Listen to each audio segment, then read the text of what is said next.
Twitter's not letting me stream anymore. I I am wow. That's strange. Some with our social media people don't want to win. They don't. That's not cool at all. Like, I connected the account before we went live, right? Before you even hit it. And then when I hit live, it says a premium account on X is required in order to stream on the platform.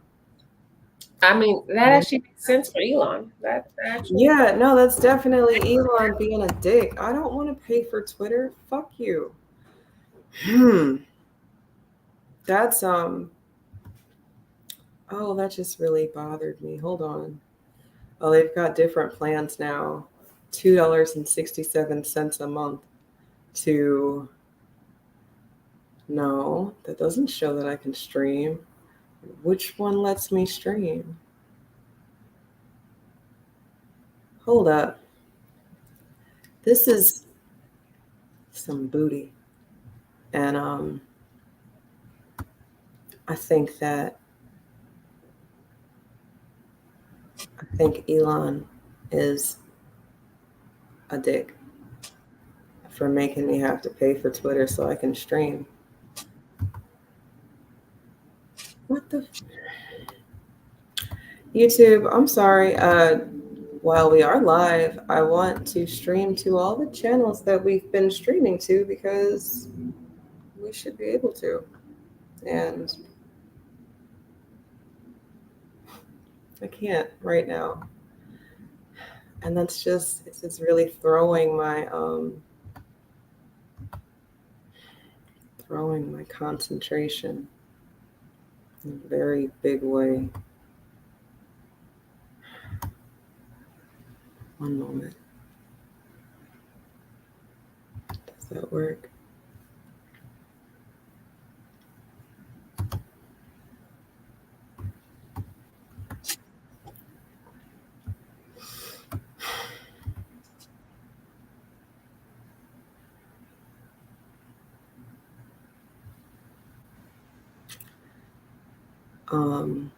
Yeah, so thank you guys for your patience while Elon rapes me and makes me pay for something that I never wanted.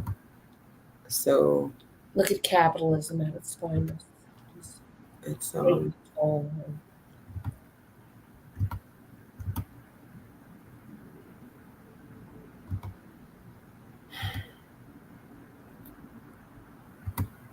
if it still doesn't let me go live, I'm thinking that was just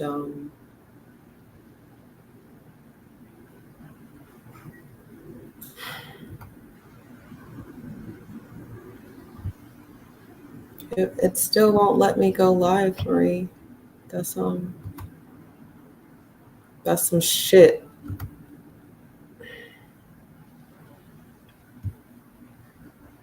Anyway, okay, so I've wasted enough of you guys' time and I don't want to waste any more. So I guess we'll just get started. So, hey everybody, I'm Eve. That's Marie. Obviously, we've been here.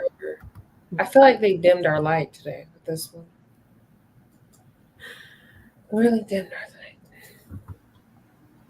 And so, you know, I thought we were going to have a very good conversation because, you know, alpha women in America, you know, this is a very interesting time for women in America, right?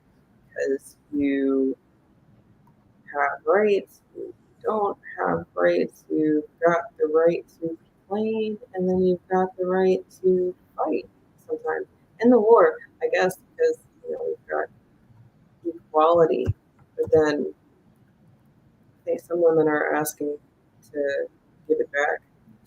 I've seen a couple reels where it's like if you were one of those women fighting for equality, maybe you should shut the fuck up. And then, you know, I guess we could stay in the house and make babies and cook food and do the homemaker thing. Because that's what we all want, right? It's the American dream for women, Marie.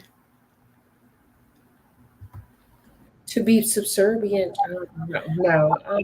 And I think some women, that is the American dream for some women. That does sound like a great idea to some women, and for other women, maybe not so much. Even the idea, imagine going to school, getting your degree or whatever, your advanced degree, only to just be a housewife. Like, what? Why?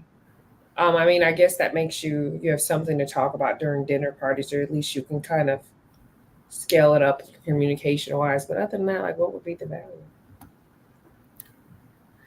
Well, I think that the argument is that we're making things hard for ourselves by, existing in these environments that are not necessarily suited for us.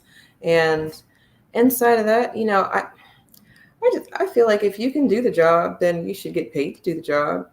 But if you don't want to do the job, then you don't I have. mean, men cannot do a job and they get paid for it all the time. Men can show up in a space, operate in a place of mediocre, especially specifically white men, on a regular basis, and still collect the check. So why, even if I decided not to, or decided not to be overly ambitious and take on all things and do all things, why can't I be there just to collect the paycheck until they just decide to fire my ass? I mean, there's a lot of non-DIE hires that aren't effective at their job, or just, do bare minimum at best, or have also found a way to even maybe weaponize incompetence and pass their workload on to someone else. And, why shouldn't other people be able to take advantage of doing said thing? Why should only, white men have the privilege of showing up mediocre in spaces and still being paid for it and still being confident? That's not fair. Everyone should, like, let everyone in on that. Why do I have to work twice as hard? Why do I have to do that? 'Cause the irony too is like, and it's something I say to my friends too, like, let's say I have a physician that's Black, or his physician that's Hispanic, which I do, right? Mhm. There's also this thing where I know in order for them to get to where they are, they probably had to work twice as hard. So they're probably really good at what they do, or they're probably even better, you know, because they weren't, because that is the expectation when you walk out into this world, that you have to prove yourself even more. Because in fact, just for existing in your brown skin or your Black skin or whatever, you're already deemed inadequate. Like, what are they doing here? What school did they go to? It's like there's already this suspicion that you're not supposed to be there, where you've had to work twice as hard to prove your worth and to prove your value. So for me, I choose minority physicians for the most part, because I know that they had to probably go through a lot to get to where they are, and they're probably overqualified. And that means I feel safer in their hands than someone that just, he skated through. I know he probably skated through med school. He knew a person, or he was, his family had money and they paid, there's just a so variety. And that may not be the case. They may have worked as hard or whatever. But I mean, really, all you'd have to do is get a C. All you have to do is pass. Hell, a D might even make it, depending on if you're paying for it. Like, you just have to pass the class. We didn't say you had to do really well or anything like that. And I think that's the catch, is that there's a lot of people operating in exceptionalism, especially minorities, because they have to. Whereas other races they don't have to do that. Even say women sometimes have to work as hard, but even too, I think that I've seen women be in spaces where they're seen as the sister or the sibling, the daughter, which is sister and sibling is the same thing, but whatever. They're seen as the daughter to, the director or whatever. And so they're given a certain grace. They're given a certain, imagine you're a white director and you hired this white guy or a white girl. Oh, I remember when I was young. You see yourself in them. And so you give them a little room to make mistakes. And other people may not have that luxury. Sorry what I'm telling you. Life is unfair, y'all. Life's not fair. Actually, that's a law that we teach our minis. I find that it's easier, or I think it would be easier for people to learn that lesson early in life, so that they don't grow up to be an entitled. I'm not going to curse. So that they don't grow up to be entitled. Period. And then in real time, it's not fair that you have to teach these lessons, because you want to make things easy, or at least I find that I want to make things easy for the minis, easier than I had it, but I don't want them to feel like they've not had to work for anything either. There's a fine line. But There's what you were talking about the white men who show up and they get paid for existing, that I think that time is or was on its way out. But then Obama and then Trump and then Biden kind of double, tripled, and quadrupled down on they're here to stay. And then now you saw Trump's vice president pick, right? Mm-hmm. I mean, I don't think that, well, he knew that wasn't a black job. So I don't think that of course I expected Trump to do what Trump do. Well, I didn't expect Trump to get shot at, but I think that this is a nothing is being held back from this election, because last time, Trump's people really feel slighted. Like, they felt like they won the popular vote. And that actually leads us into our conversation today, because Dr. Jill versus Dr. Jill. You got Dr. Jill Biden. That's Biden's wife. She's the first lady. And then you've got Dr. Jill Stein, who is the Green Party candidate nominee. So, well, she's the supposed, I don't think they've conferred it just yet, but she was the nominee in 2020 and in 2016. So it'll probably be her again. And I am going to throw. Say again? 2012 too. That's actually where I remember her from most. Okay. Yeah, so she's been out here for a while, and it's not for lack of trying. She's been out here slowly adding on to her credibility. Each time she's come out, it seems like she's added more and more to the things that she says that she supports and is interested in. And I know that you find a like mind with her with regards to how she feels about Israel. And people feel like there's issues there because she's Jewish. So, she is a whole white Jewish person, and she does not support Israel getting these funds. So, and isn't that in essence what you're supposed to do when you're a semi-decent human being, that you denounce certain things, even if they could actually work in your favor? Or, it's kind of like saying, hey, I'm privileged, but I'm also in this position to say, yeah, so no, this is wrong. The irony too is that there's a lot of the renowned scholars that actually are anti-Israel, pro-Palestine, are Jewish.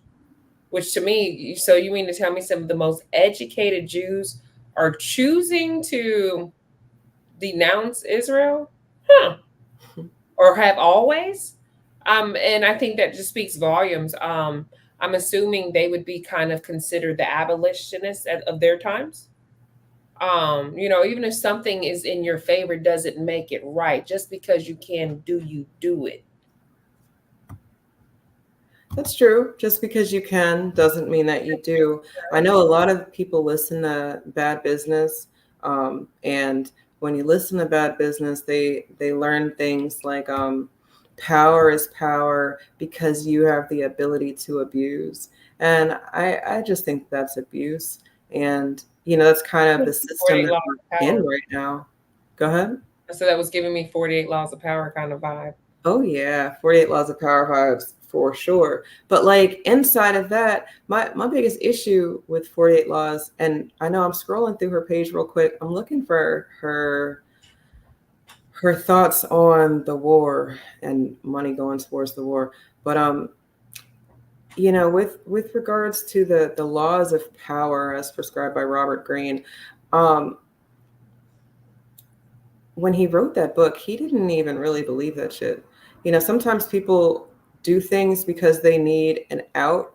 They need to vent. They need some escapism. They need to analyze themselves. And, he called himself a whole loser and felt like he was a loser the whole time he was writing that book. And it wasn't until people were calling him saying, oh, I love this. This is great. That he started to feel differently about the But then law. is it also how sometimes artists can feel anyways? Aren't we most critical of ourselves?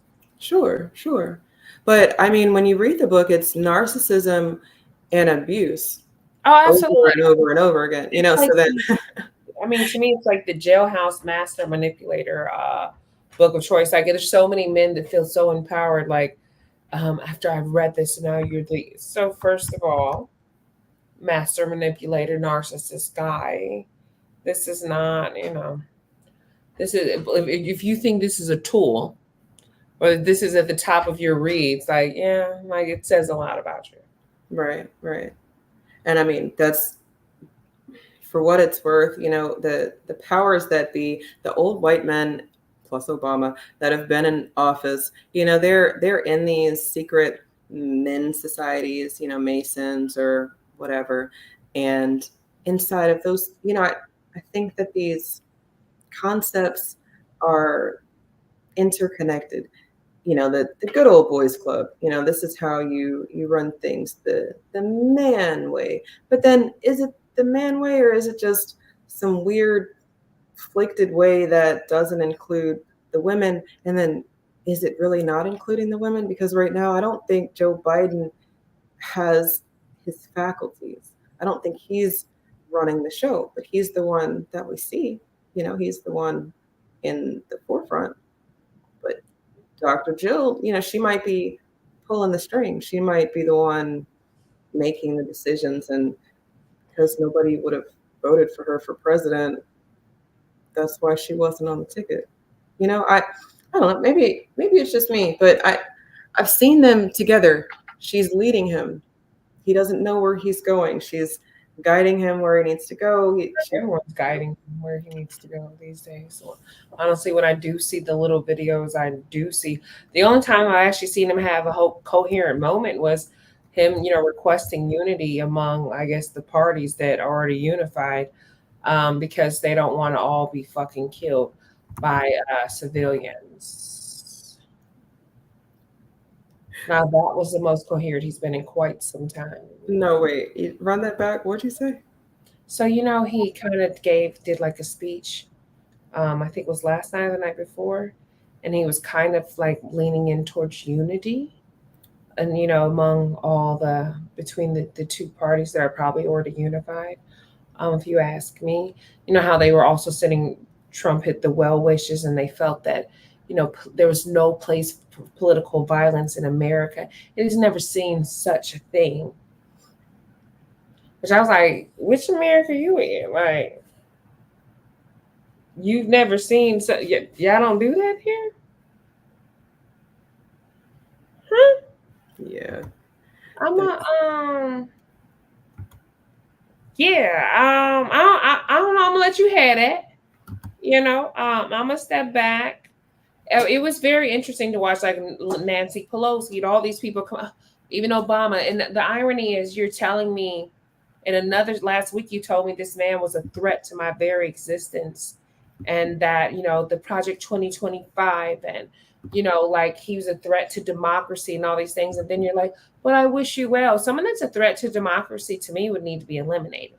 I don't know, call me crazy or something. When we've seen other leaders, Gaddafi, what is it, Patrice Sankara, or any of these other leaders, this list of leaders that the CIA has assassinated, under the notion that they were a threat to freedom across the globe, they had no problem with murdering them.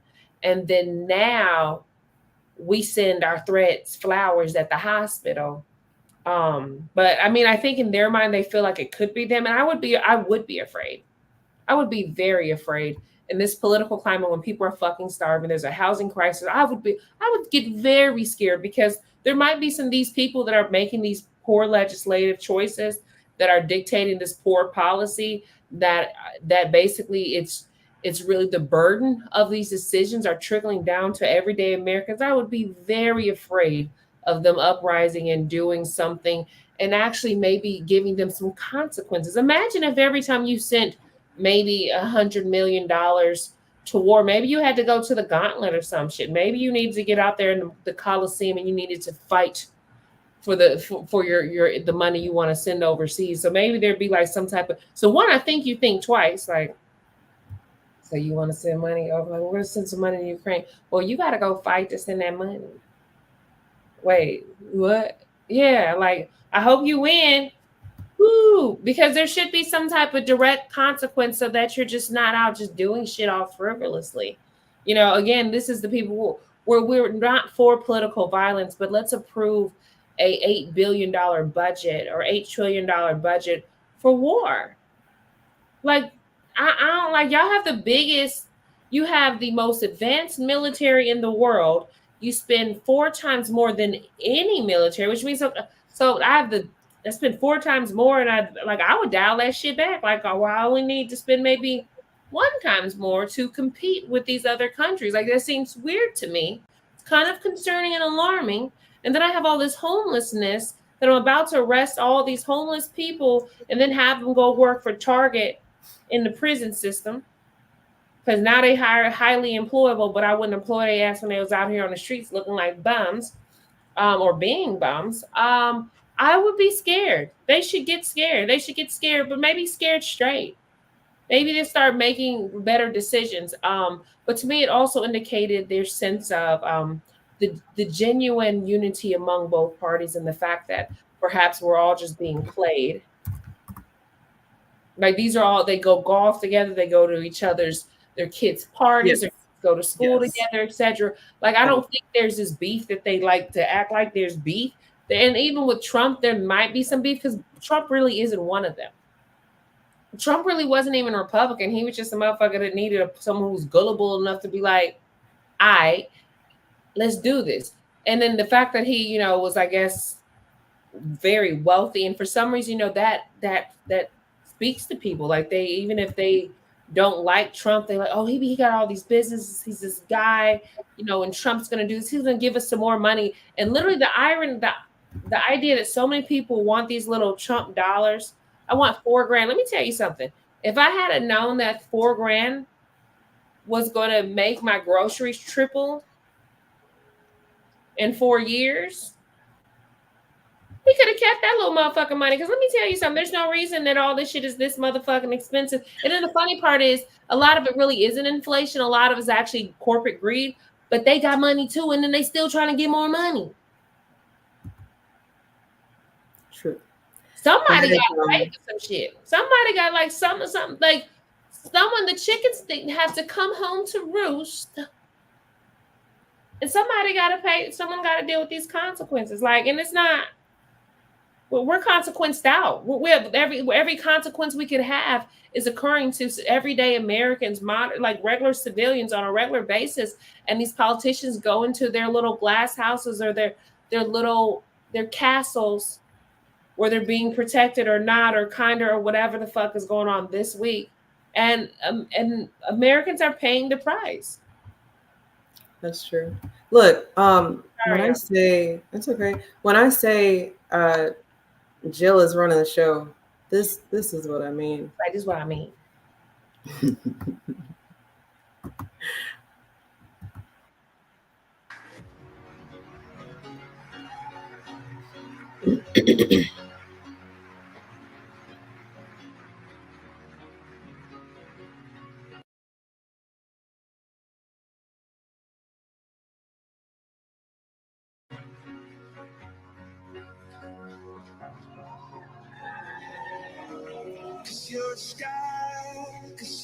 I understand power.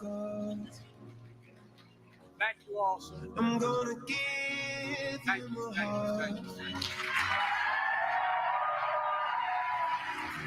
Cause you're a sky full of stars.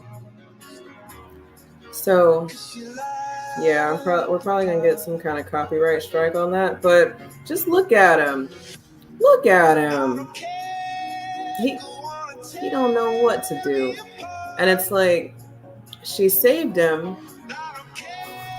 and he was so appreciative. And I guess I like that example. That's a nice example of, standing by your husband, by your man in his time of need. But it just reiterates to me that, old people don't need to be in office like that. Like if you can get your license taken because you don't go with the green light because you weren't ready or you didn't know it was green or whatever reasons that old people get their license taken, I don't know if you should be running the country. But that's just me. I guess now I got Uber so people don't have to drive. Marie, I think there should be age limits on these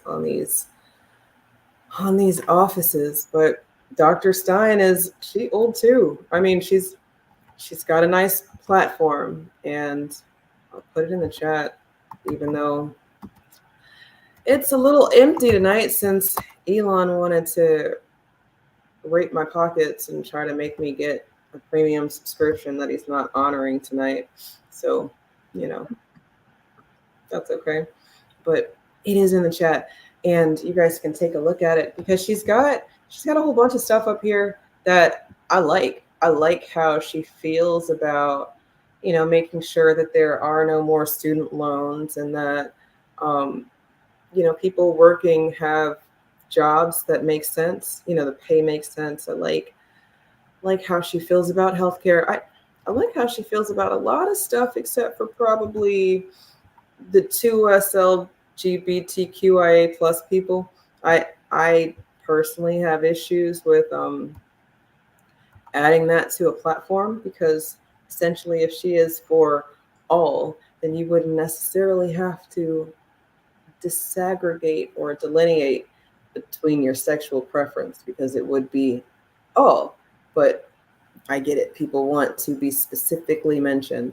So that's why she's mentioning them. I just think that she's got so much up here that if she were to be a serious contender against Biden or Trump, she's going to have to pick and choose inside of all of these different things that she's got on her platform. And I feel like the black stuff will probably get nixed first, but that's just because I'm jaded. Most of the people running for office, they might have the black stuff in there and then it gets nixed for everything else. But she wants to keep our money here. I like that. She wants to make it what is it? Ending a bunch of loopholes and taxing people who have the money to be taxed and ending homelessness. But Marie, if she ends homelessness and the people who are homeless, like say she wins the presidency. Let me put this back on the screen. I don't know where we went. All right. Say she wins the presidency and this in homelessness thing. Joe Biden has let a whole bunch of people in the country that's not supposed to be here. And what if all of those people get homes before citizens? Like, is there going to be a hierarchy, or is it just going to be we're going to help everybody who needs help, and then black people don't get the help again? Because I don't know. What's the homeless rate for African Americans? That's a good question that I don't have the answer for. But it's not an answer I can't get. Let's see. In 2023, you've got, it's been on the rise. It's a 6% increase in general. And who is experiencing homelessness? You've got, okie dokie, 48.2% of homeless people. Let me share this tab so y'all don't think I'm just making this shit up. Hawaiians and other Pacific Islanders is at this crazy number, 121.2 per 10,000. And then the group right under that is blacks. And you got Indians, then multiracial, Hispanic, white, and Asian American. So, seems like if you're not in Hawaii, then it's probably black people, right?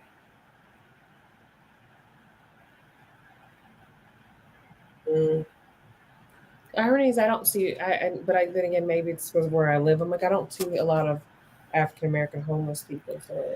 You're in Houston? No, Dallas. In Dallas. I mean, see white homeless people. I never really see black. Look, let me tell you, and here at the beach, honest with you, but just not. no, I'm not disagreeing with you. Here at the beach, I don't see a lot of black homeless people. I don't see a lot of black homeless people anymore, period. The homeless people I see outside asking for money are whites and people who don't speak good English. And that is so strange to me because, whites should be able to cash it on their white privilege somewhere, shape or form, unless they just don't want to. I've seen people fake it being homeless. They're not quite homeless. But I've also seen people pretend to be homeless to receive benefits of certain things to kind of give themselves a leg up as well. Mm-hmm. But those are white people or black people? Probably both. Mm-hmm. I mean, but the people I've known to do that were black. I don't really know any poor whites like that. That just wouldn't be who I would choose to associate with if I didn't have to, and we wouldn't have as much in common. Now it's like a snob. That being said, though, too, as much as, so here's the thing, we have these issues and we're like black and white issues, blah, blah, blah. We live in this country, so whether we like it or not, we're American. The way that the Pacific Islanders have been treated, recently with the fires, and the fires most likely probably being set, by people with ulterior motives or an agenda. Just overall, like that's such a huge misfortune, but like ridiculously. And to be honest too, if you like live in those places or go to those places, a lot of them, sorry, I'm looking for, they can't afford to live there. Have you ever gone to an island that was beautiful and then really it's been, so much of the land has been bought by developers and, people from other countries that the actual local people cannot afford to live there. Mm-hmm. I've seen that in Barbados. Hawaii is the same thing. Whites love to go there and retire, and then they run up the cost of living so they can't afford to live there. It's one of the most expensive places. And I remember going to school there, and a lot of my Asian friends, they'd have these big ass apartment complexes. I mean, they're very tall, like really tall. And they would, their whole family would be in that, and I say whole family, even grandmother, they are in this 2-bedroom apartment, mini like little apartment. Because even too, with an island like that, you don't want to overdevelop. And so you build up, not out. But it's just like the conditions that people live in so that wealthy people can, have their luxuries. And these indigenous people to these places, because even too, if you think about it, Hawaii was a land we stole. We took that land and then we just kind of like fuck them people. True that. But no, not us. I hate when we do that. We take on the bad stuff that America's done because we're proud to be an American, right? No, the powers that be, these old white men who don't like to share or pay their debts or do anything that makes sense, they're really fucking everything up. So, I mean, I like candidates like Jill Stein because she's basically made it her point to say that that's what it is. These old white men don't want to make things fair. But old white man, old white woman, I don't necessarily know that I'm going to see this huge difference unless, unless other things happen first. Like she's got a track record. She got arrested. Did you see when she got arrested for trying to get into the debate? Like, I mean, I like a candidate that can get froggy, right? That's why I always like grit. I respect grit. Respect what? Grit. Like being able to get your dirty, being willing to, and that's the thing too. That's some of what, while Trump is trash, he gets gritty. He gets in the mud, and people like mudslings. If he was a woman, he would be in the proverbial mud pit slinging. He would do that because he's also a sensationalist, um, and that gets you numbers. So with her, I like that about her. I like her stance. So to me, if we're just really being honest, how much difference would it make um, who who is manning a ship if it's the same shitty ass ship? True that. But that is a good point because I wanted to show you this if I can pull it up. And manning the ship. This is right. Obviously it's gone. Maybe it's here. Nope. Kamala. Kamala is another one of these quote alpha women in America. And her and Jill. So you got Kamala and Jill running the Democratic platform. And then you've got Melania. Is that how you say her name? I don't think she has anything to do with what Donald Trump's trying to do. And then the Green Party has Jill Stein. And then there's another party that has a woman on the platform. What's the party called? It's called the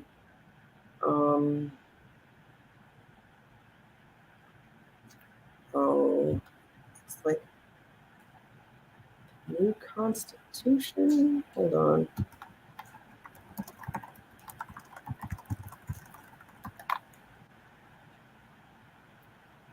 And then RFK, he's an independent, right? Mm-hmm. That's not the Green Party. That's just the independent party.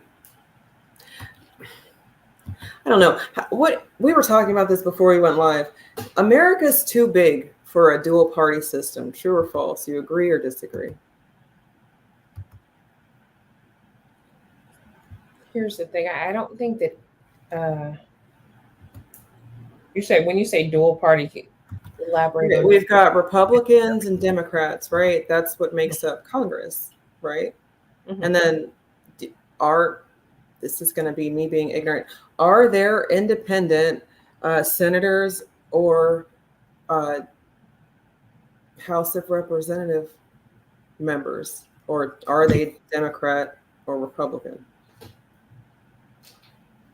I think it just would depend. I mean, Senator Sanders is a independent. He's always ran as an independent in Vermont.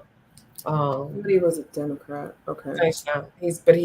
He oftentimes is the swing voter. Like when a decision needs to be made, someone like him can actually change the narrative when he makes whatever vote he decides to go for. That being said, so here's my thing. I think that it's not so much that America is too big for a two-party system. Maybe America is too big for, federalism. America's too big to be run by one, major entity that kind of delegates land of all, especially when the landscape is so, the dynamic is so different and vast. And, but then the catch is, to be honest with you, I think it's acknowledging that it's really a one-party system with the illusion of two parties. Like the two parties make you feel like you have choice, right? So it's like, which one are you going to do? And even honestly, the fact that those main two parties are the ones I was in, like, it also kind of looks like a gang. And if you're not within those two parties, the fact that, it's like come hell or high water for you to win an election to, if you're not a part of them, again, that's a gang. Which goes back to say that something's rigged within the system. And necessarily, but that's how it's set up to operate. And that's alarming to me. And I think that's why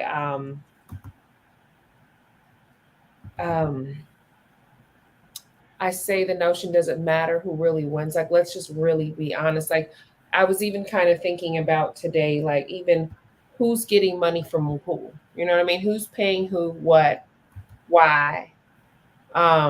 Even like a lot of these bills and a lot of this poor legislation, we're seeing. So everyone's like, okay, vote blue. All this shit that's been happened under blue.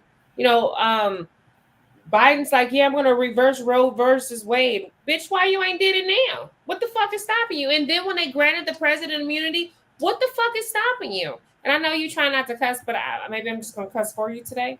But like, what is stopping you from doing that right now? What is it stopping you from using your executive order? And that's the problem too. See, that's something Trump would have done.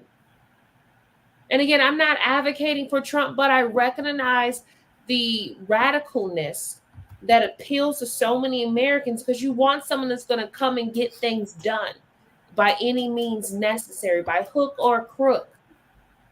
And Biden, like, so, I mean, I know they just granted immunity to all presidents, but I would never abuse or take advantage of that. Oh, of course not, right? Motherfucker, let me tell you something. This is the time for you to abuse and take advantage. Honestly, there are some Supreme Court judges who really need to be on a plank right now. My new thing is everyone has to like, no, into the sea. Like everyone is like, you're all bad.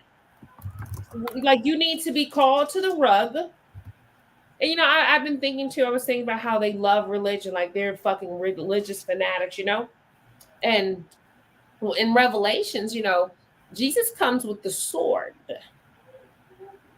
So heads need to be fucking rolling. You guys, like, it's like all these things are happening and no one's doing the things that need to be done to prevent things from getting worse. No one's doing the things that need to be done to overturn or to reroute the course that we're going to. And it is fascism. Like we can say it's not, but it absolutely is. When we're outlawing poverty, when we're making, and then to the same time, while simultaneously making it hard to not be poor, like the cost of living has just gone up so drastically in these past decades in comparison. While the salaries have not, have not, and then we have these businesses with record profits. Like the math isn't mathing. The math isn't mathing, but I think it's because of what you said. You know, America is existing in this fake two-party system, two wings of the same bird, right? You've got the left wing and the right wing. You've got the racists in your face, and you've got the racists behind your back, and then they're both racist. I find that people want the nice one. They don't want the one that's uncompromising because, well, the whole reason they didn't like Trump was because he is a wild card. He, like you said, he's not really a Republican as much as he was just a person that was going to go all of the way. Yeah. Opportunistic for sure. But then in real time, he showed us that all the shit that they've been telling Black people about, oh, we can't do this because we need Congress to vote, and oh, we can't do that because we don't have enough people who support it. And then Trump went, and when he was president, he did a bunch of things that people said that he didn't have the support to do, but it still got done. And then, you know, on this upcoming election, he's still kind of moving in his own way and making headway with a lot of people who don't like how things are currently running. You know, I don't think we got tested as much as a country because I think Trump was very serious about, you know, starting wars with people who want to be not nice to us.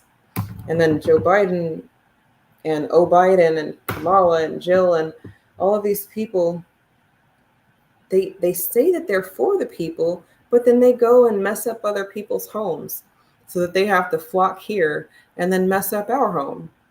Like, you don't have to travel to Hawaii to see the people of the land not being able to afford the land.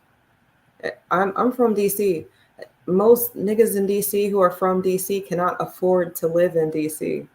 And I don't mean in no big ass house with no big ass, large ass yard. And yeah, I was trying not to curse, but it just made me mad because last time I was home, I went searching for niggas, Marie. I mean, really, I went searching for Black people and I couldn't find them. I found a lot of Indians, a lot of Africans, a lot of Asians, and not a lot of Blacks. And that really bothered me because when I was growing up, it was called Chocolate City. It was a black city. Yeah. It's not a black city no more. But then they still say it's always black on black crime. And it's like, well, if the black people don't live there anymore, who are these people doing these black on black crimes? And it's like, oh right, y'all are talking about the big nigga, that one big, if you've got melanin in your skin, black on black crime now. But then the blacks from there don't even live there anymore. They've been kicked out. That shit bothers me. And you don't got to go all the way to Hawaii, even though I know what you mean. They live in this beautiful place that's been taken over and built up, and the locals can't afford it anymore. But then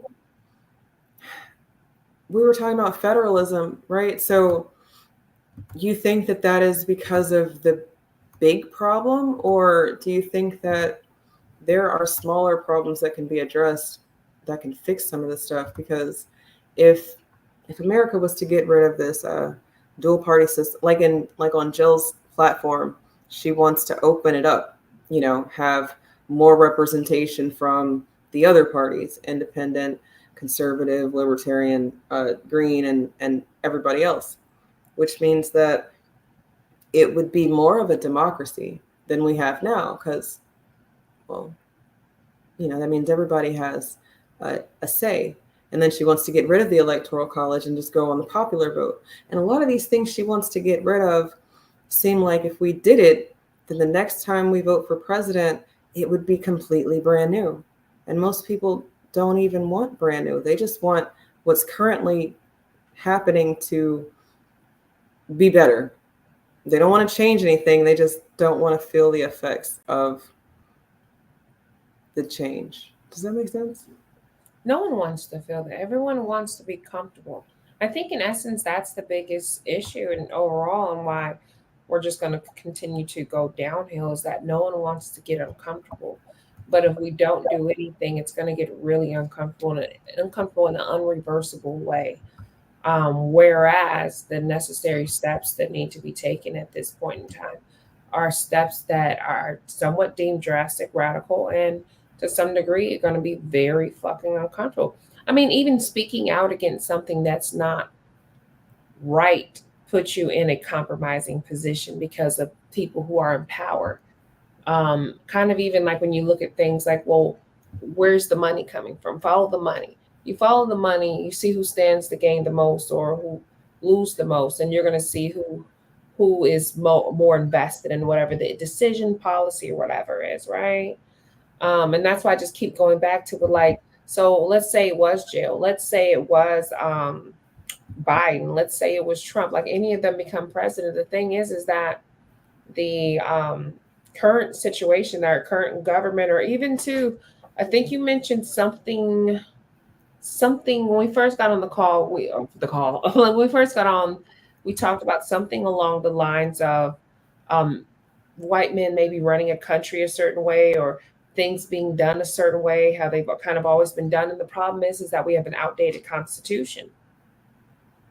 True. We have people that are unwilling to change things, even though they no longer align or no longer match the landscape, right? And so the fact remains is that if we continue on this course, no matter who is president, we're fucking doomed. We act as though, and even too, we act like this system of capitalism is like, it's the one, but to be honest with you, it's actually one of the youngest systems. And it's failing.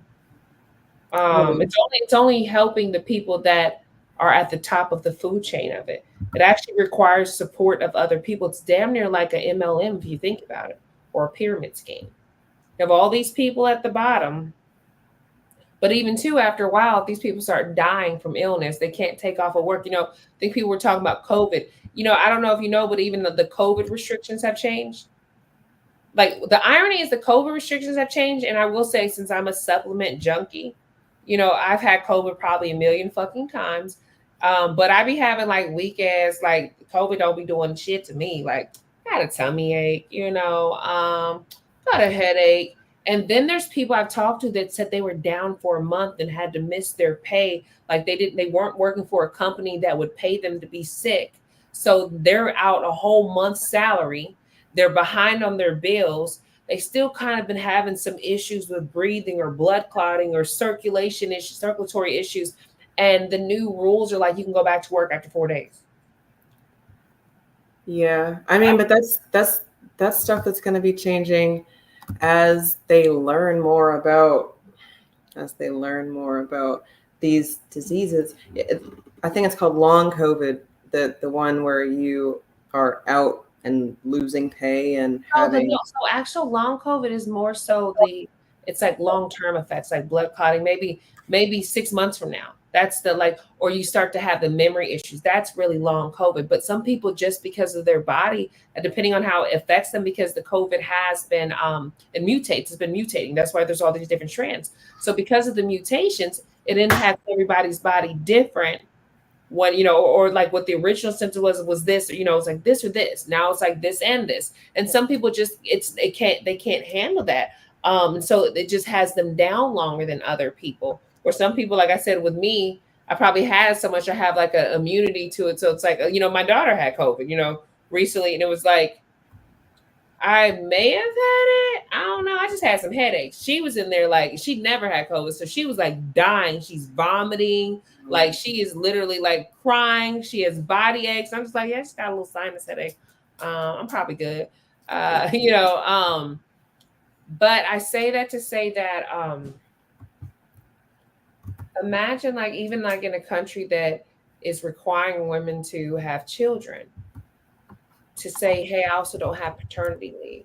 And to be honest with you, in the past decade, I've always worked for a company that had paternity leave and maternity or paternity, right? They actually had both. So I recognize the privilege of working for a company that sees me as a human being. Mm-hmm. And is, offering me said benefits, whether it's good insurance, whether it's unlimited PTO, actually letting me use that shit without side-eyeing me. There's so many variables with that where not everyone has that. Most people don't. That's why it's like, oh, it's such a nice thing. But like if we're moving towards a culture where, like you said, falling behind on your bills could actually like, being homeless could lead to you going to prison or going to jail.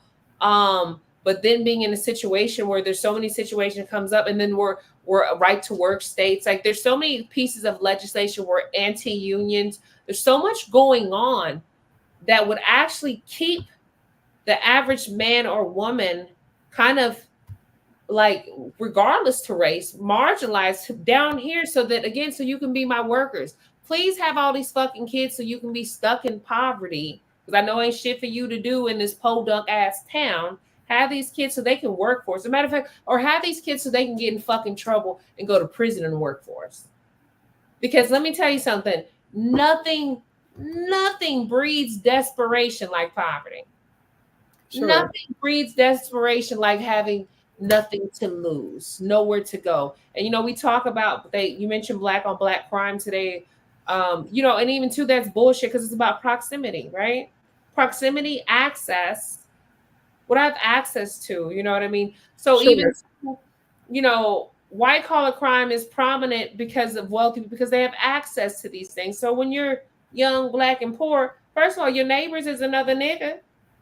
You have petty crimes that you're also going to do a hard time for, because that's the way the system is designed. The thing is, everything is about a design.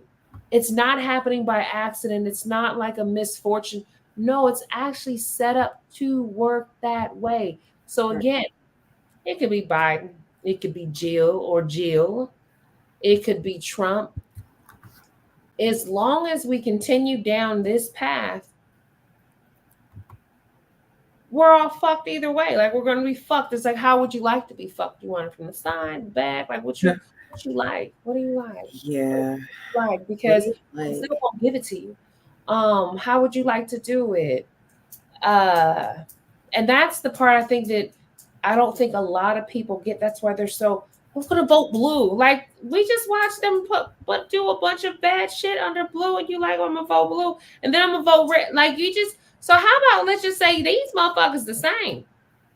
I think we need to like come to that understanding. Instead of being pit against each other, we really need to like come to terms with they the same. And I think that like They not like us. But they're the same. And the sad part is so many people don't really see that. They're oblivious to that, and they think it's like, oh no, because and to be honest with you, even like the idea that maybe a Democrat tried to assassinate Trump, like for one, I'll be honest, why the fuck would I hire some little kid ass assassin?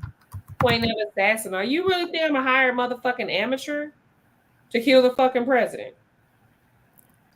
Yeah, well, I mean, the person that they were saying is the shooter, and then the person that they're saying now is the shooter, they're saying it's two different people. And for what it's worth, all of these distractions was really to bring the conversation back around to Trump. I don't know that he would want to get shot, but I feel like it seems like a good strategy. By any means necessary. Like if but he's with the shits though. He's willing to okay, so I'll just turn my head. Okay. Man, if that were Joe on stage, he probably would have accidentally walked into the shot.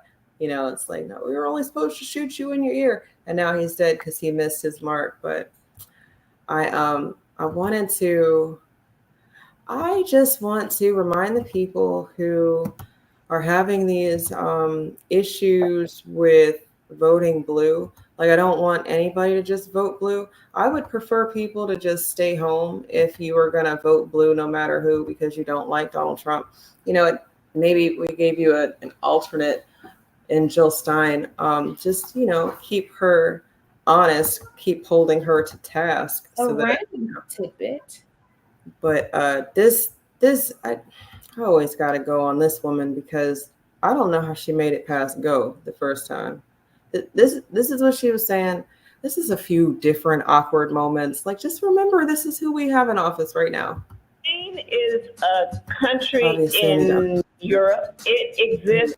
Country in Europe. It exists next to another country called Russia. We campaign with the plan. Uppercase T, uppercase P. The plan. Do you plan to visit the border? Not today. But I have before, and I'm sure I will again. I've said I'm going to go to the border. And When are you going to the border, Vice President? The administration has asked. I'm not finished. We've been to the border. So this whole thing about the border. You haven't been to the border. And I haven't been to Europe. And I don't understand the point that you're making. And I'm being clear with you right now. Yes, okay. And so if you're interested, I'll continue to be clear.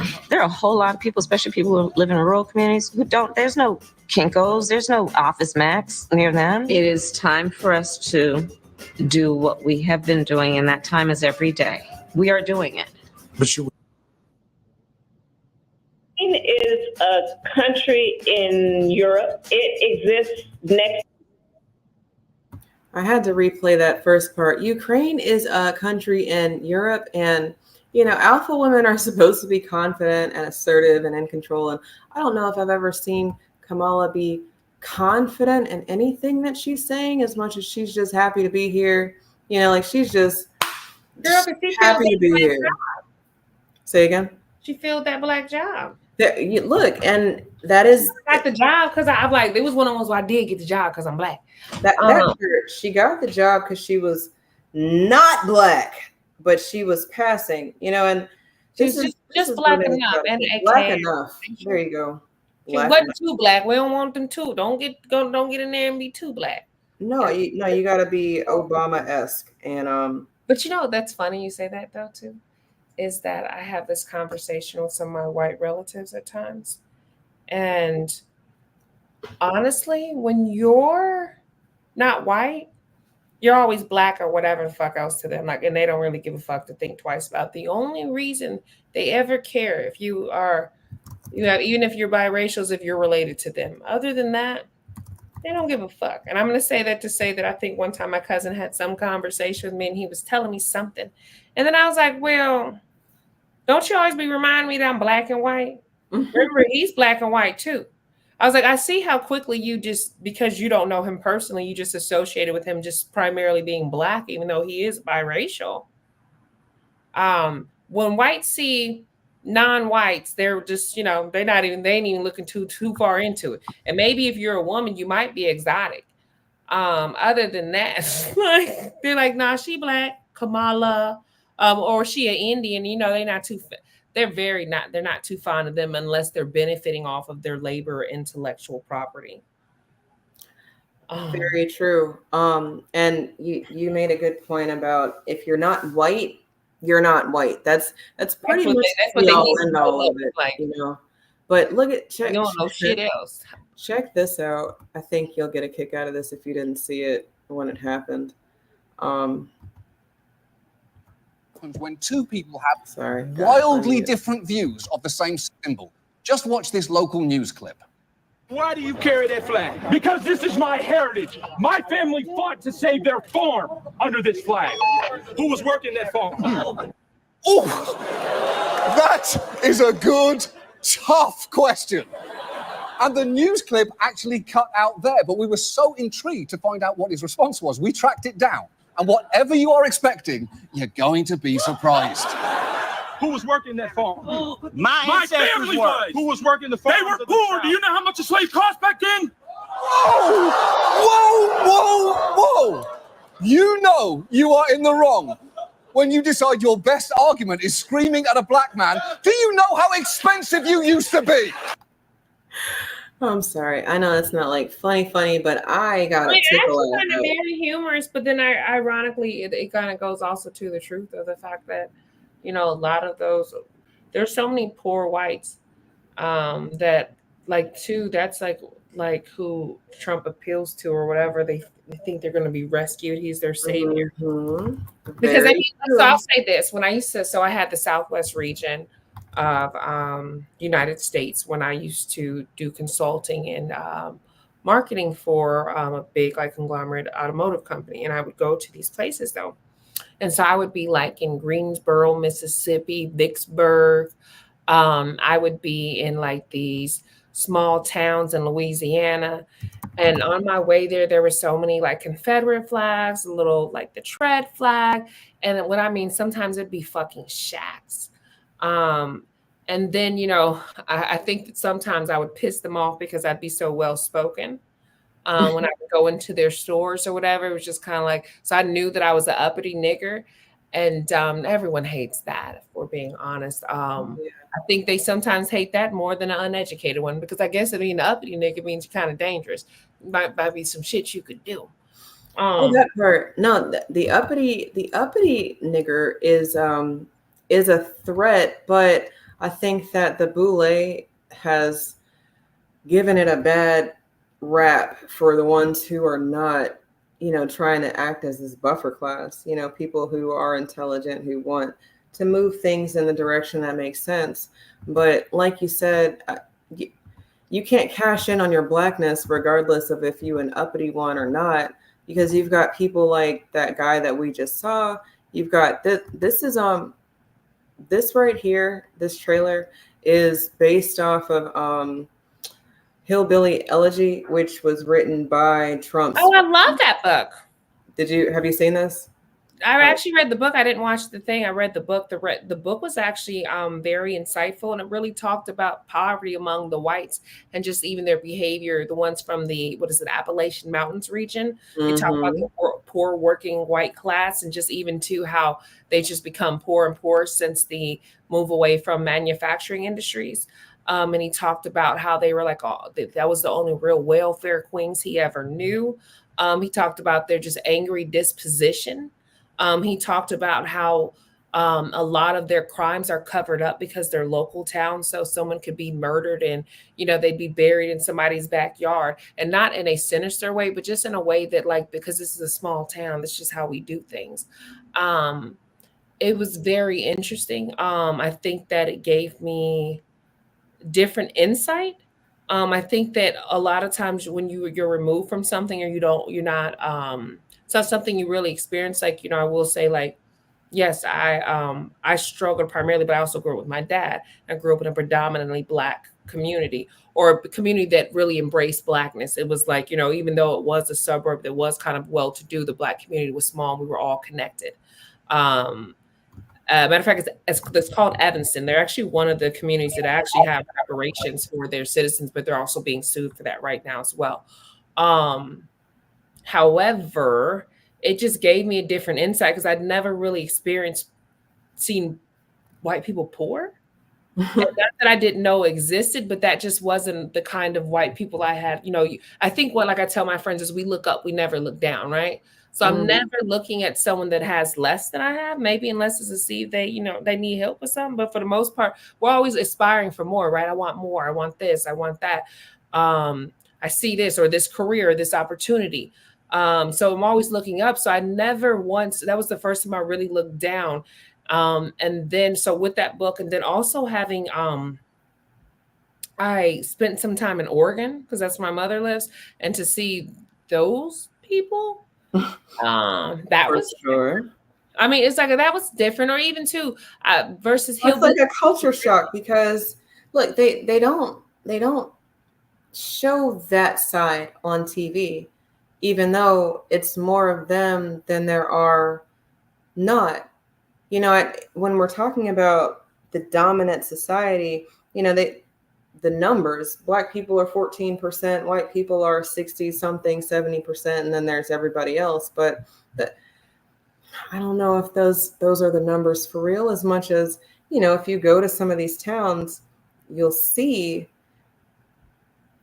not the same thing on the TV.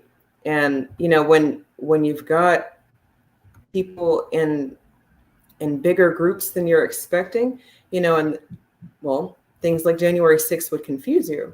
But just for shits and giggles, and since we're probably about to end it, for people who haven't seen or read, check this out. This is just for educational purposes. So YouTube, I know you've been messing with us tonight, but please don't mess with us too hard. This is it's supposed to be a learning opportunity because, America is more than just the Blacks, right?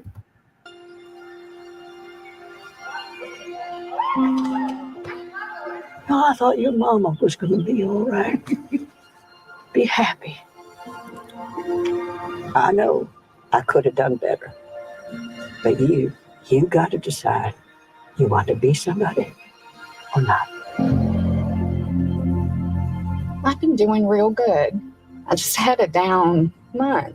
I got an interview tomorrow, Mom. Otherwise, Oh, you know me. I always land on my feet.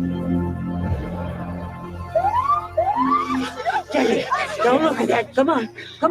Don't you look at you. Look at me. You look at me.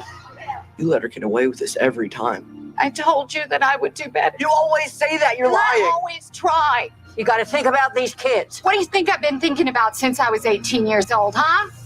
Never had a life where I wasn't thinking about the kids. Do you actually want to be dead, Mom? Or are you just too lazy to try? Oh, I tried. Plenty. You've always got a reason. It's always someone else's fault. Some point, you're going to have to take responsibility, or someone else is going to have to step in. Who? Huh? Who? You? Hasta la vista, baby. How many times have you seen this? Oh, about 100. Everyone in this world is one of three kinds. Good Terminator, a bad Terminator, and neutral. You're a good Terminator. Well, I wasn't always. I had to learn. You could too. I love you. I promise that I'm going to do better.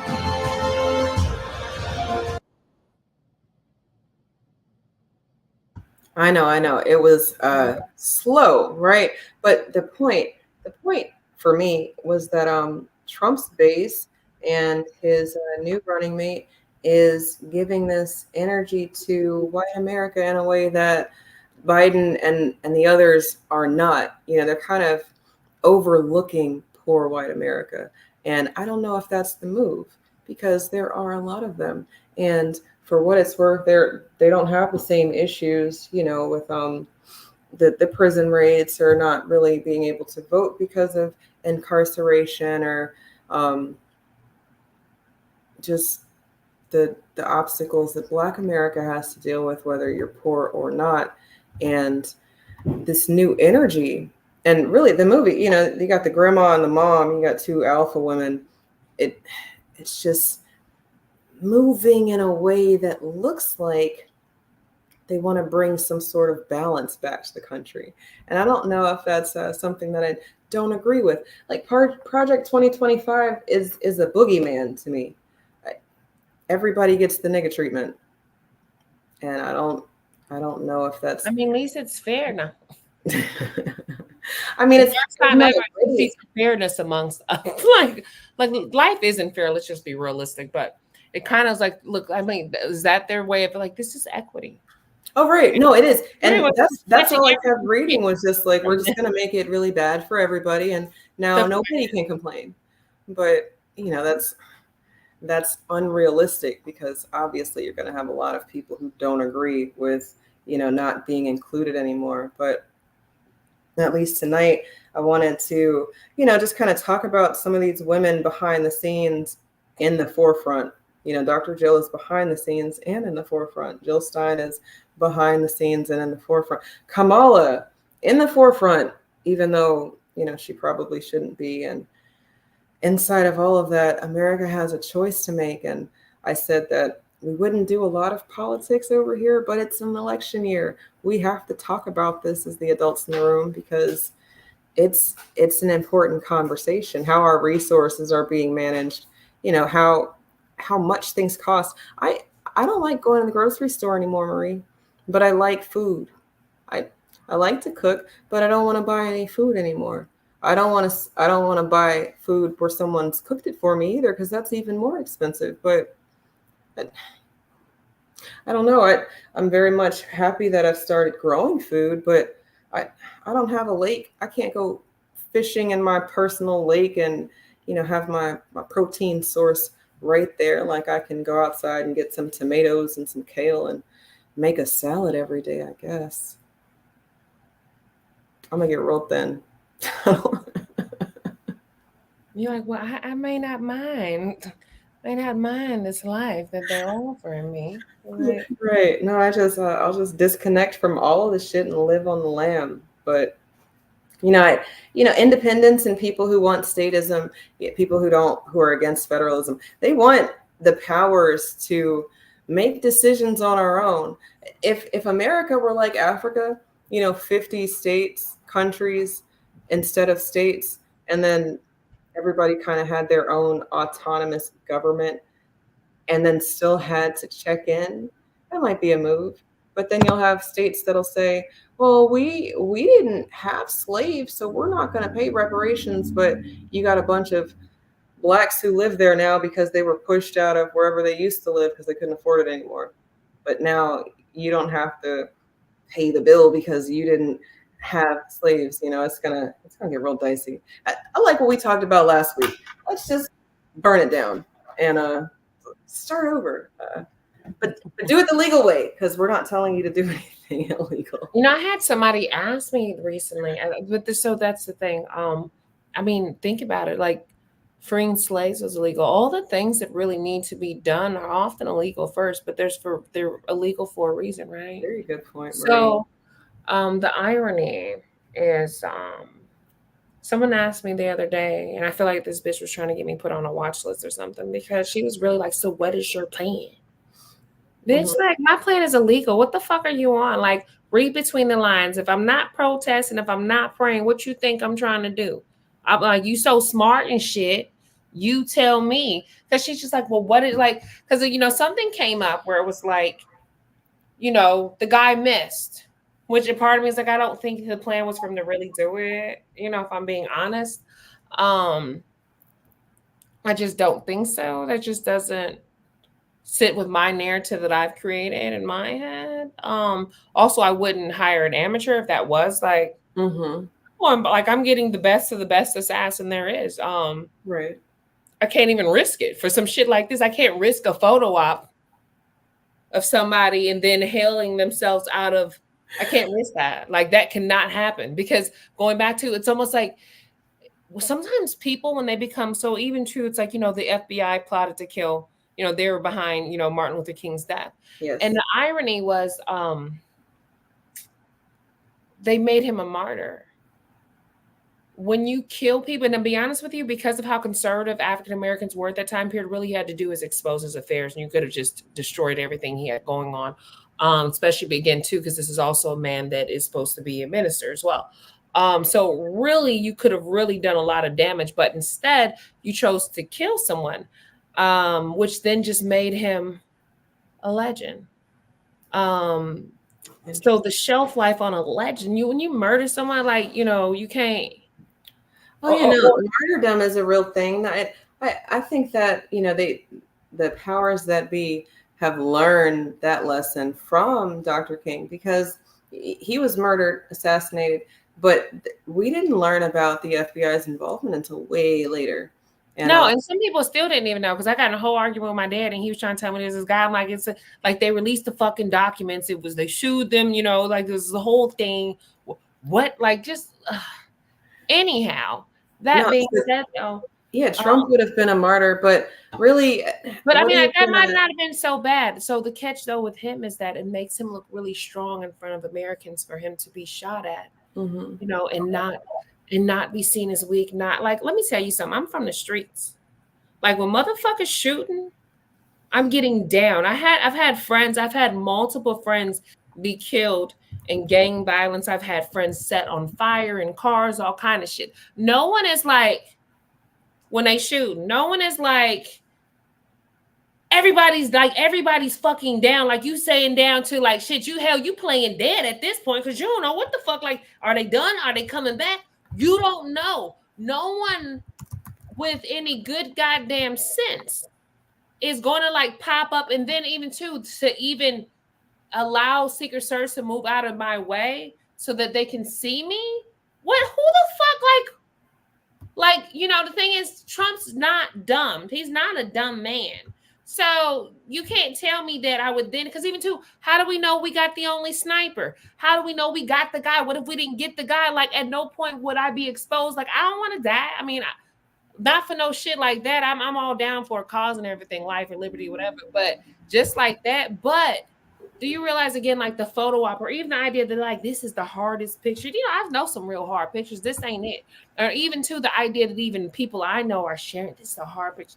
So, I know some hard fucking pictures. That's I'm reading I'm reading the comments. Sorry, y'all got distracted. I'm like, no, it's okay. I wanted to show this because you're talking about So I refuse to actually share that on my own social media, simply because I really am a big person on like when I don't believe something or I don't value something, I don't share it because I don't want to give it light. I think the people often sometimes in social media, like from personal pages, go the wrong route. On like, imagine saying you don't like something and sharing it.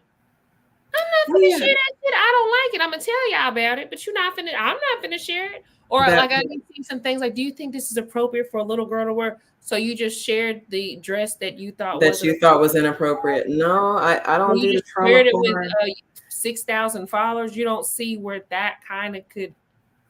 I get you want an opinion, but now you kind of putting like whatever you think could possibly happen. You thought this child might have been sexualized. You're actually exposing them more.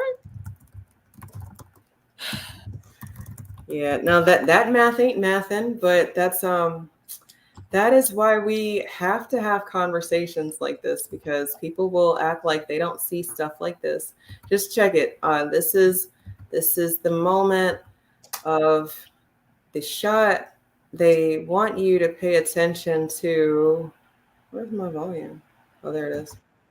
And that's a little bit old. That chart. That chart's a couple of months old, and if you want to really see something that said, take a look at what happened. Who's that? Yeah, there's a woman in the background who immediately gets her phone out, and it just seems.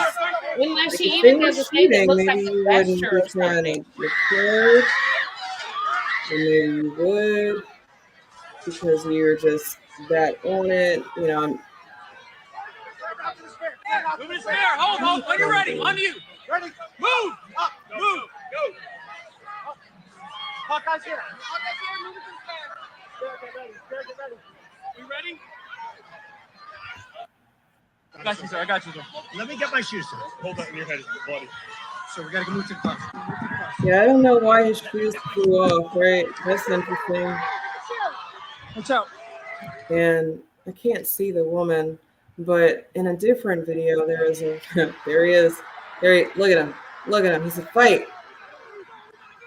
Got a And bloody then what is ear. the arm thing? Are you hailing? What the fuck is happening here? There is the woman. There she is. I found her.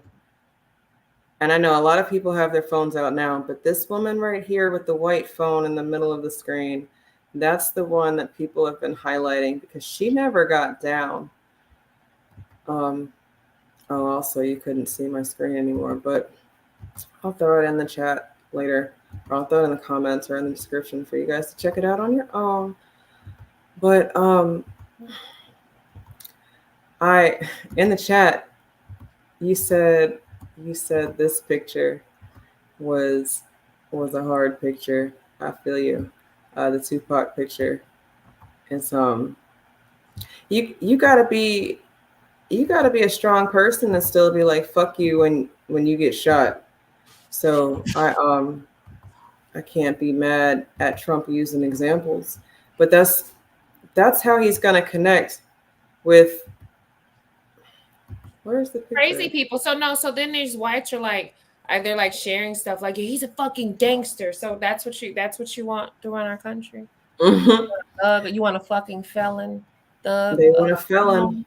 A white collar criminal to run our fucking country. Y'all weird as fuck. But let me tell you something. If he was black, it could never. He wouldn't even it wouldn't even. First of all, you can't even vote with a felony. You mean you can become president? Fuck out! Do you know what kind of oxymoronic shit is occurring right now? That part. No, they don't want the math to math, and they don't want us to have these conversations of common sense questions. You know, if you guys stop asking questions, then we will be doomed to suffer another Biden, Kamala, Joe presidency. But you know, if you start asking questions, then maybe you find that it doesn't have to be the way that they've told us it has to be. Like we've already said tonight, slavery, freeing the slaves, that was illegal. You couldn't do that. But in real time, there were two generals that I've talked about before. David Hunter, I think, is one of them, and I can't think of the other's name, but they did that. They were generals. They went to places that had slaves and said, look, y'all niggas is free if you want to fight. And they did not have the authority to do that. But if they hadn't done that, then the Union would have been in a very bad spot. And then, you know, from there, now more blacks are able to fight for their freedom, and well, the Union won the war. So, you know, some things are going to have to be overturned because it's just time for it. And the more time we allow to pass with the bad things that are already at play, you know, the things that we've already accepted and agreed to, I find that our argument starts getting weaker and weaker. You know, if you keep accepting it, you know, you feel bad for the battered wife, but if she stays, how bad do you really feel? You know, she knows she can leave. She knows she should leave. She knows she's got outlets.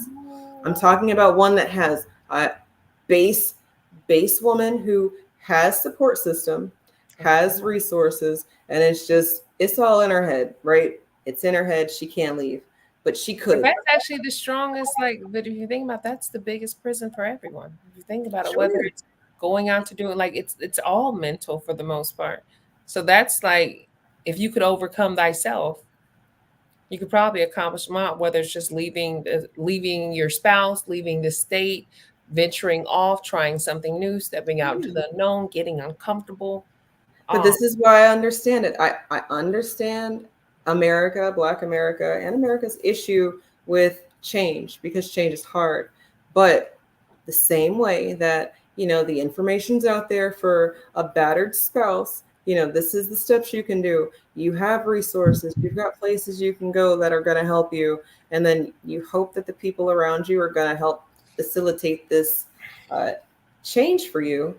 It is something you're going to have to do on your own. You're going to have to say enough is enough and then actually just jump. Either you deal with the devil or you go out there and you try to find the one that you don't know. But it's literally why we're in the Biden situation right now. People said that Trump was grabbing people by the coochie hairs and they didn't like that. But I don't like Joe sniffing little girls, and that's something that we already seen. So they said that they liked the nice one versus the mean one, but the mean one was not taking no shit from anybody else, no other countries, and we could maybe focus on our internal issues a little bit better. But that's just me. I'm just the irony though is too, I think they just didn't believe a lot of the women, so they didn't care. That too. But this is where we are now. The women, look, women, Black women in particular, I got a special program for you coming up on Friday. I don't know why I said program. I'm not trying to make you think what I think, but I do want to talk to you about why we are here. These white women who have these positions of power, symbolic or not, we're completely left out of that game. We are not even in the same arena. And while we can have these conversations about, things that don't make sense and what we could do to fix problems, I really think that it could get even more simple without having to do anything illegal. So, but maybe we need to take a pause. I look, it's like, I don't feel like you're being realistic. We got to do illegal shit, y'all. It is what it is. We can't talk about it. Even if we could, maybe, I mean, wait. Back channel you and do anything illegal. What?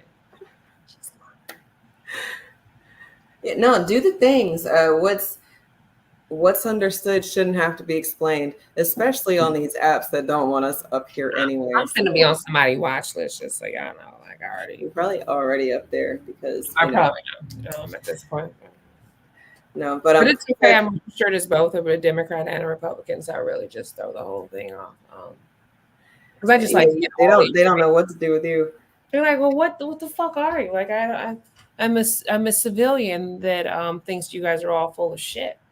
But I'm a tax-paying citizen, and I follow the rules. But pretty soon, and this is just me, I feel like Dr. King was on something.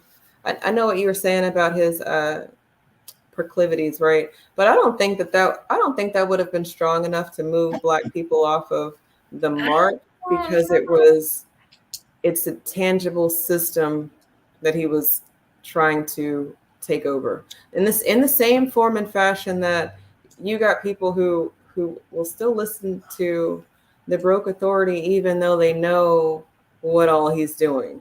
They know he's got some shit, but it's the message. It's not the message. I mean, I could actually see them getting upset about it too, or to try to announce it. But here's the thing.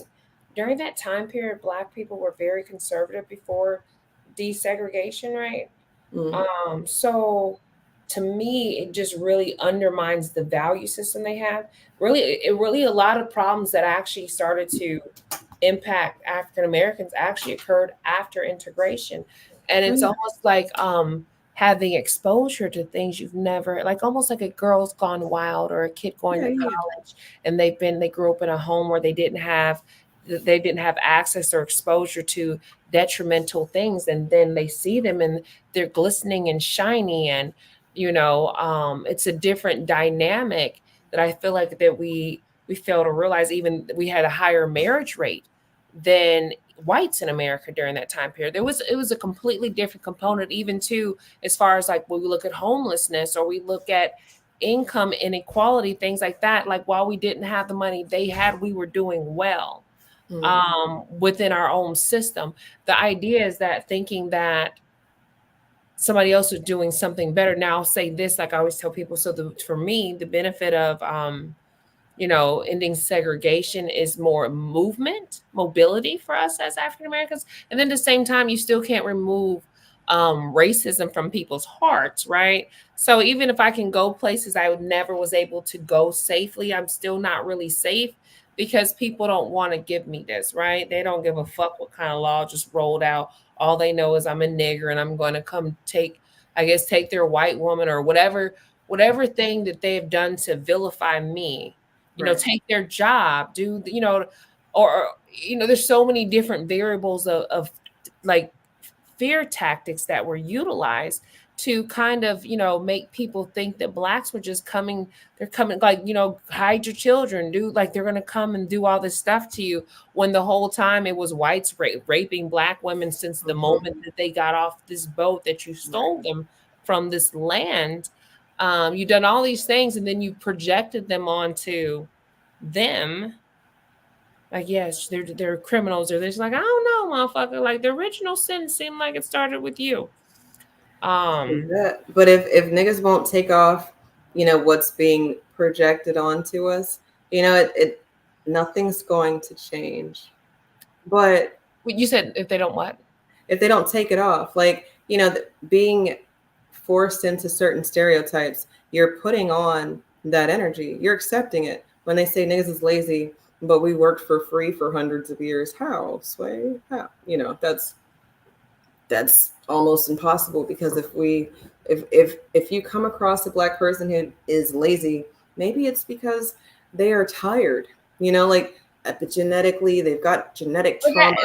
That goes back to the beginning of our conversation. Why I can't just be mediocre like these white motherfuckers? They've been doing this shit. Connor's been half-assed working for weeks now. He hasn't done shit. If we're really talking about it, I think too, the issue too within the black community is this idea that it's monolithic. It's this idea that we've allowed whites to perpetuate the stereotype that it's monolithic. Mm-hmm. Even the idea that there were so many people that I seen, well, I'm glad the shooter wasn't black. Girl, let me tell you something. Only way I would have been offended the shooter was black or disappointed is if the shooter didn't miss like they did. Other than that, I wouldn't have gave a fuck. You can't bother me if the shooter turns out, because let me tell you something. You could be suited and booted, or you could have your jeans saggy, and they will kill your ass in the fucking street. On the cement. They will try you right there. They don't give a fuck. I seen something recently where a homeowner who had lived in their house for X amount of years was doing something in their own fucking yard, and they had lived there long enough. I think it was like 14 years. So for a neighbor to call the police and say that this man is let me tell you something. You can be an upstanding black, you can be a bad black or whatever. You could be a thug or stop feeling like you owe some white people some special narrative about, oh, I'm a good black. We're different. Just cut it out. Because like I told you before, they don't really think that you're not setting a standard and saying, no, all blacks aren't like this. No, they think you're just different. You're an outlier. Look, that's a different nigger. He's so different from them, because they already have once you think like that, you think like that.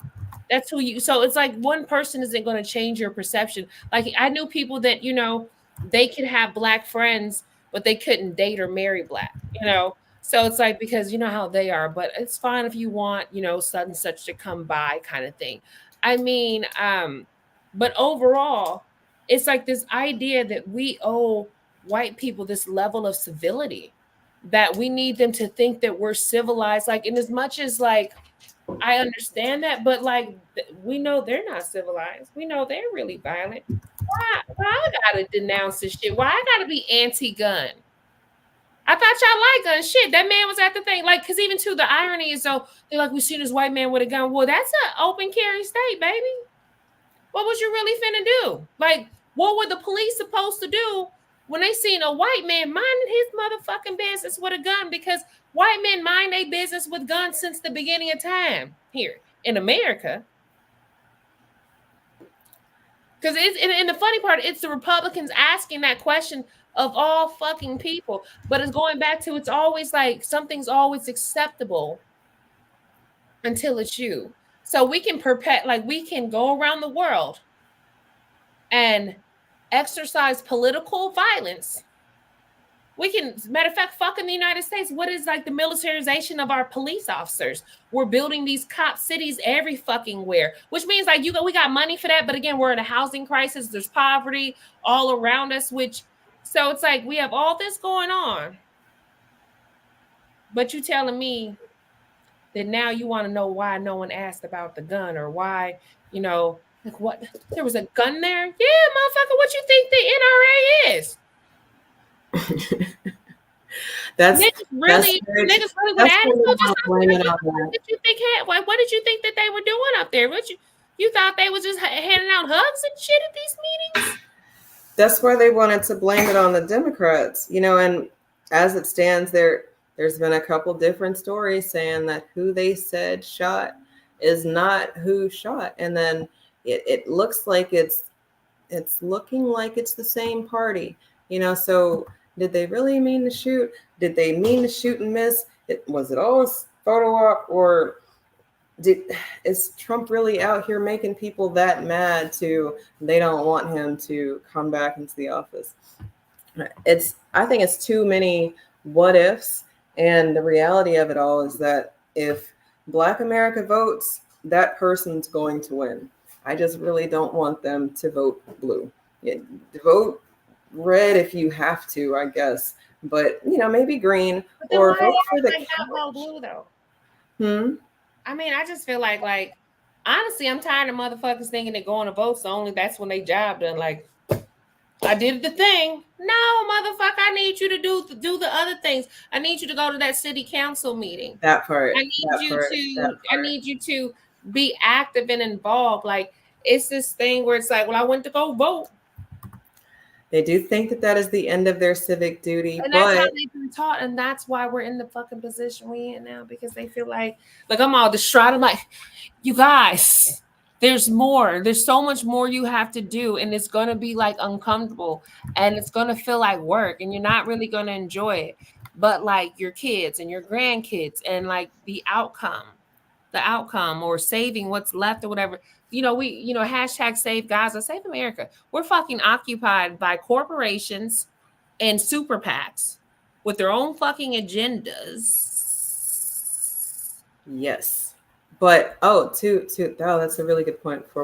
Before we close it out, that is something that I needed to bring up. The super PACs. Look, if you did want to go vote for Dr. Jill Stein, that is, and you like some of the policies and things that she's got on her platform, then you're gonna have to pay to play.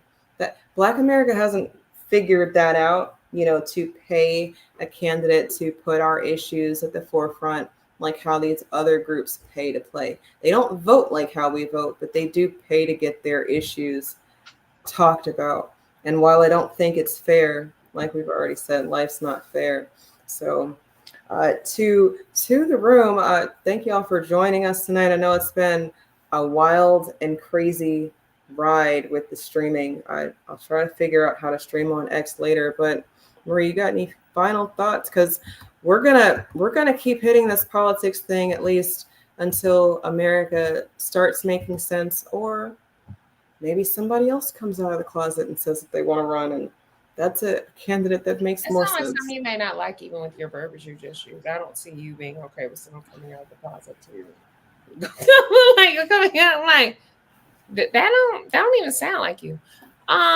So as for me,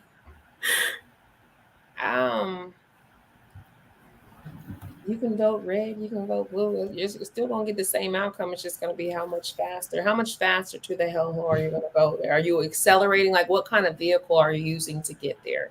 Are you on a bullet train really fast, or just a regular one? Like, what are we doing? I think that it's time that we recognize that we don't like the way that things are going, the shape of our nation.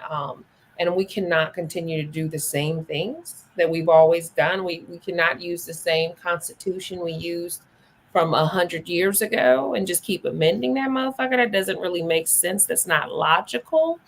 But I think that there needs to be a new plan of action. However, I think that whether you vote blue or not, both the motherfuckers detrimental to your well-being and your children's and your grandchildren's. And it has to be stopped. They have to be stopped. Stop them.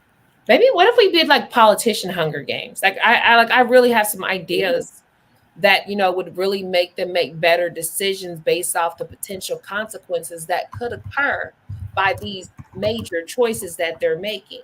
You know, I think that that should be a thing. Or what if they sell Girl Scout cookies for the money they wanted to? I need y'all to get y'all ass on the block, and you're gonna sit outside of Walmart. You raise these funds, and then we can talk. Okay, you want to send some money somewhere? Oh, you want $8 trillion for some guns? Better sell them Girl Scout cookies.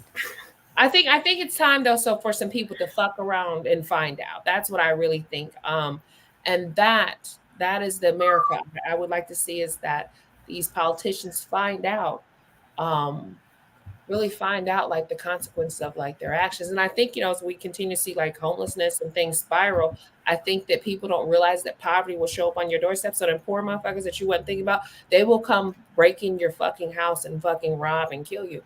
And that's the real trickle down that they don't talk about. Is that those addicts or those people, they will come to your nice neighborhood that you felt comfortable in, and they will come take all your shit or whatever it is, or do whatever they need to do because they're so fucking desperate and they don't have anything else left. And I think we need to be reminded of that some of us are so privileged, but those people that are not privileged have no problem at a certain point and have nothing to lose and won't have a problem with coming to take what you have or you can call yourself working for, because they have nothing to eat. Poverty breeds desperation, like we said, and you really don't want to put people in a corner. I like the energy that you have about, you know, how to fix things. I just don't see niggas going outside. I you know, I'm at meetings and I'm at these different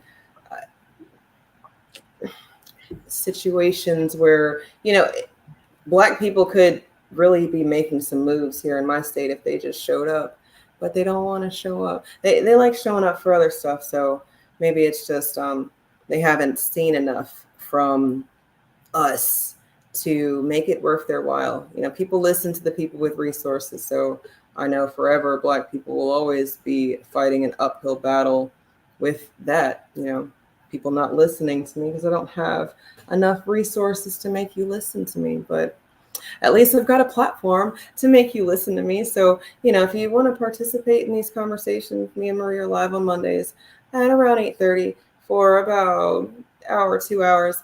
Like I said, we're going to keep hitting politics because shit, something's got to give. We're parents, and some of y'all are parents, and what type of America are we leaving our children?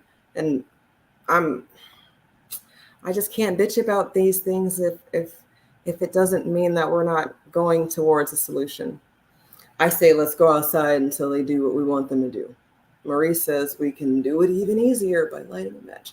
And there's a lot of people who feel like, I mean, people don't realize like as much as people hate chaos, do you realize the catalyst it is? The catalyst for change, the catalyst is for unity. Like, even like look at 9/11, which I promise you, I believe is orchestrated as well.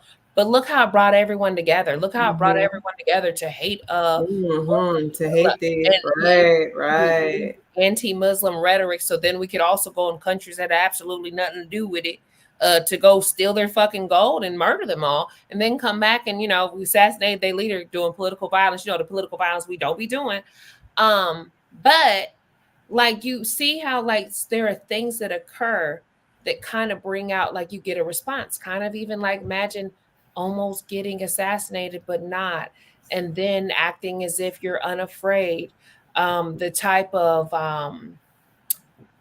of inspiration it invokes and what it makes people feel, and the empowerment. Because the thing is, like, but here's something that is very true, and I know we're supposed to wrap it up, is that the people are hungry for something. The people are hungry regardless to race or ethnicity, poor, rich, Black, white. And I wouldn't even say rich because we're like, what the fuck? I can quench any thirst. So I'm going to say the poor, Black, white, whatever your ethnicity is, they're thirsty for some kind of leadership, some kind of change. They want to get out of their slump. They want to get out of this place that they're in. And to be honest with you, neither candidates are going to do that for you. Because, like, fuck you. I need you to work for me. And if you are empowered and you have your own shit, then you can't benefit me or be my labor or be my business's labor.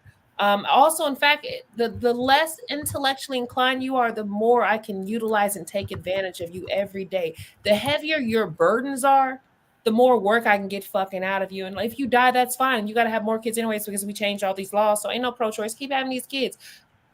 Please. I need more workers.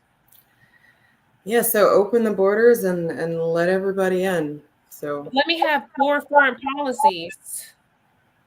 So I destabilize your country, and then you have no choice but to come here because I did it. I need some workers. And I need workers that I don't need. Look, that's the thing. That's a good point. I need more workers that I don't owe already. Because we made the blacks the permanent underclass, permanent working class, but we owe them, niggas. We need to find some workers who don't have the same debts attached to it. And then, we can just ignore black people like we've always been ignoring them. I think it's time for a change. Maybe these conversations will be a catalyst because it doesn't take everybody. Y'all need to look up these third world countries that do the things to make the government listen to them and just see that it doesn't take everybody. It just takes enough people who have had enough. So if you've had enough, maybe you'll join us in our conversations to make people uncomfortable about politics, or at least about being the adults in the room, people who have to make certain decisions. But until next time, I'm Eve, and that's Marie, and I almost told you I was Marie, and that was Eve. And we really wrapping. We're done. We're done here. It's time to go. It's time to go. That's how y'all know.